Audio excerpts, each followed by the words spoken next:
ओम नमः शिवाय। श्री शिवाय नमस्तुभ्यम। श्री आदिशक्ति पार्वती माताए नमः। श्री विघ्नेश्वराय नमः। श्री लक्ष्मी नारायणे नमः। श्री सरस्वती ब्रह्माए नमः। श्री राधेश्यामे नमः।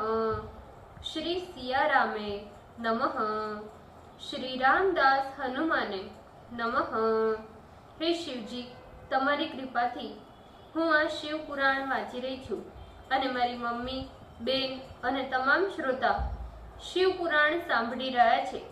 અમે બધા શિવ પુરાણનું જ્ઞાન પ્રાપ્ત કરી શકીએ એટલી શક્તિ પ્રદાન કરજો અને શિવ પુરાણનું તેજ સહી શકીએ એટલી ક્ષમતા પ્રદાન કરજો।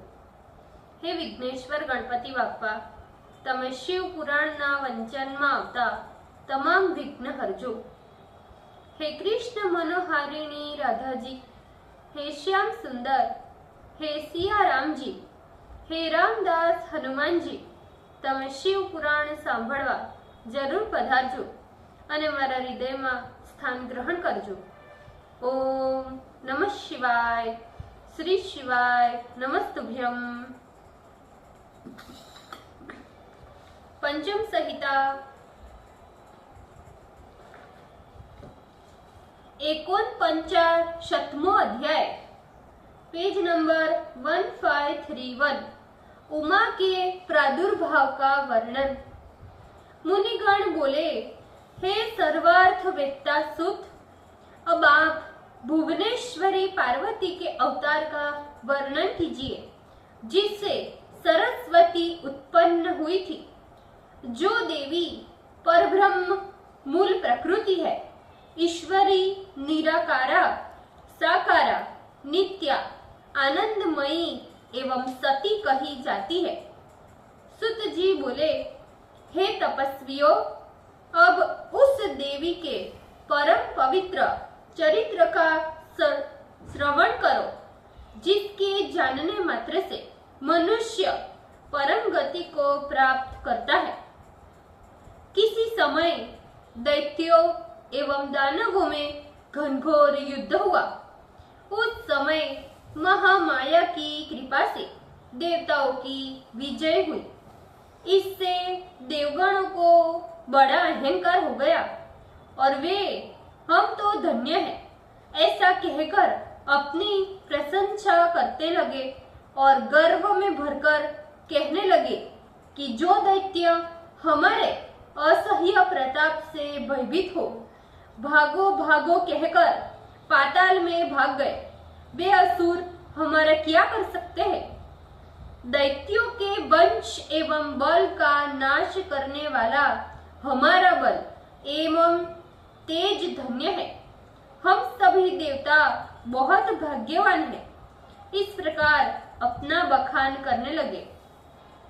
उसी समय माया से रहित निश्चल एक अपूर्व तेज उत्पन्न हुआ जिसे देखते ही समस्त देवता विस्मित हो उठे। भगवती श्यामा के उस महातेज को देखते ही उन देवताओं का अहंकार नष्ट हो गया और वे ये क्या है, ये क्या है ऐसा कहते हुए रुद्रकंठ हो गए। उस समय देवनायक इंद्र ने देवताओं को आज्ञा दी कि तुम लोग जाकर परीक्षा करो कि यथार्थ रूप में ये तेज कैसा है। देवेंद्र से प्रेषित पवन देव सर्वप्रथम वहां गए। वहां तेज उनसे बोला, तुम कौन हो? तेज के द्वारा इस प्रकार प्रश्न पूछे जाने पर अभिमान युक्त वायु बोला, मैं जगत का प्राण समीरण हूँ। ये स्थावर जगतात्मक सारा जगत मुझ में ही ओतप्रोत रहता है। इस जगत का मैं ही आधार हूँ और इसे चलाता हूँ। तदंतर तेज ने कहा, हे वायु, यदि तुम ही इस जगत को चलाते हो तो इस तीर्ण को स्वेच्छा से संचालन करो। ये सुन वायु ने सारी शक्ति लगाकर उसे चलाना चाहा, किंतु वह तृण अपने स्थान से विचलित नहीं हुआ। ये देख वायु अत्यंत लज्जित हो गए और लौटकर इंद्र के समीप आकर अपने पराभव का सारा समाचार उनसे कह सुनाया। वायु ने कहा, हे देव, हम सब व्यर्थ ही अपने में सर्वेश्वरत्व का अभिमान करते हैं, जबकि एक तिनका जैसा क्षुद्र वस्तु भी हम लोग एक स्थान से दूसरे स्थान विचलित नहीं कर सकते।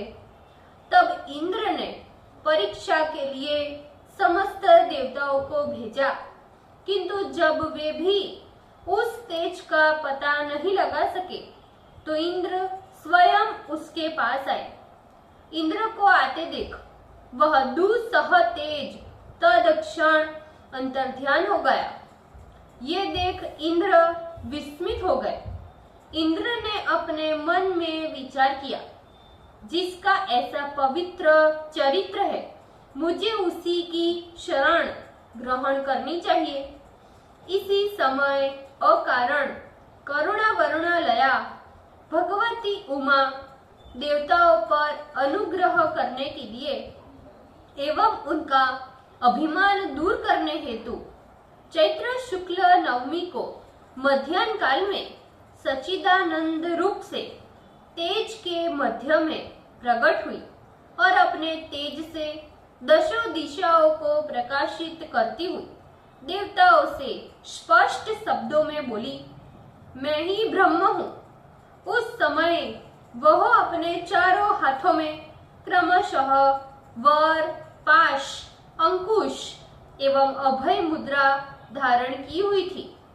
चारों वेद उनकी सेवा में संलग्न थे और वह अपने मनोहर नवीन यौवन अवस्था से गर्वित थी। रक्त वस्त्र, रक्त माल्य एवं रक्तानुलेपन धारण किए हुए वह देवी कोटि कंदर एवं कोटि चंद्रमा की कांति स्वध्वज दिखाई पड़ रही थी। इस प्रकार प्रकट होकर सर्वांतर्यामी रूपिणी सर्वभूत साक्षिणी पर ब्रह्म स्वरूपिणी महामाया पार्वती बोली, हे देवताओं, मेरे आगे ब्रह्मा, विष्णु एवं महेश्वर का भी गर्व नहीं चल सकता, फिर अन्य देवताओं की तो बात ही क्या। मैं ही परब्रह्म, परम ज्योति, प्रणव और द्वंद्व रूपिणी हूँ। मैं सब कुछ हूँ। इस जगत में मुझसे भिन्न और कुछ नहीं है। मैं सर्व तत्व स्वरूपिणी हूँ। निराकारा होकर भी साकारा हूँ। मैं ही नित्य हूँ। मेरे गुण तर्क से परे है और मैं ही कार्य एवं कारण भी हूँ। मैं कभी स्त्री का आकार धारण करती हूँ तो कभी पुरुष का और कभी अभय समन्वित स्वरूप भी लेती हूँ। इस प्रकार मैं सर्व स्वरूपा महेश्वरी हूँ। सृष्टि कर्ता ब्रह्मा मैं ही हूँ। जगत रक्षक विष्णु भी मैं ही हूँ। सृष्टि हर्ता शिव भी मैं हूँ एवं जगत को मोहने वाली भी मैं ही हूँ। कालिका, कमला, वाणी, संपूर्ण शक्ति एवं संपूर्ण कलाएं मेरे ही अंश से उत्पन्न हुई है। हे देवगणों, मेरे बल से ही तुम लोगों ने दैत्यों पर विजय प्राप्त की है, अतः मुझे न जानकर ही तुम लोग व्यर्थ का अभिमान करते हो। जिस प्रकार इंद्रजालिक काठ की पुतली को नचाता है, उसी प्रकार मैं भी सारे संसार के प्राणियों को नचाती हूँ। मेरे भय से ये पवन चलता है, अग्नि प्रज्वलित होती है एवं लोकपाल बिना किसी रुकावट के अपना अपना काम करते हैं।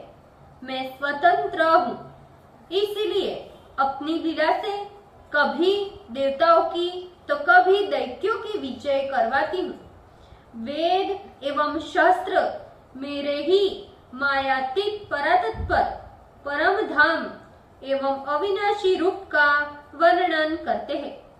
सगुण एवं निर्गुण भेद से मेरा दो रूप कहा गया है। प्रथम रूप माया शबलित है एवं दूसरा रूप माया से रहित है। हे देवताओं, ऐसा जानकर तुम लोग अपने अपने गर्व का परित्याग करो और विनम्र भाव से मुझ सनातन प्रकृति की पूजा करो। देवी के इस प्रकार दयायुक्त वचन सुन सभी देवताओं ने विनम्र हो उनकी स्तुति की। देवगण बोले, हे जगदम्बे, क्षमा करो। हे परमेश्वरी, हे माता, प्रसन्न हो जाओ और हम लोगों पर दया करो। अब हम लोग इस प्रकार का गर्व कदापि नहीं करेंगे। तभी से सभी देवता अपना गर्व त्याग सावधानी से विधि पूर्वक भगवती पार्वती की आराधना करने लगे।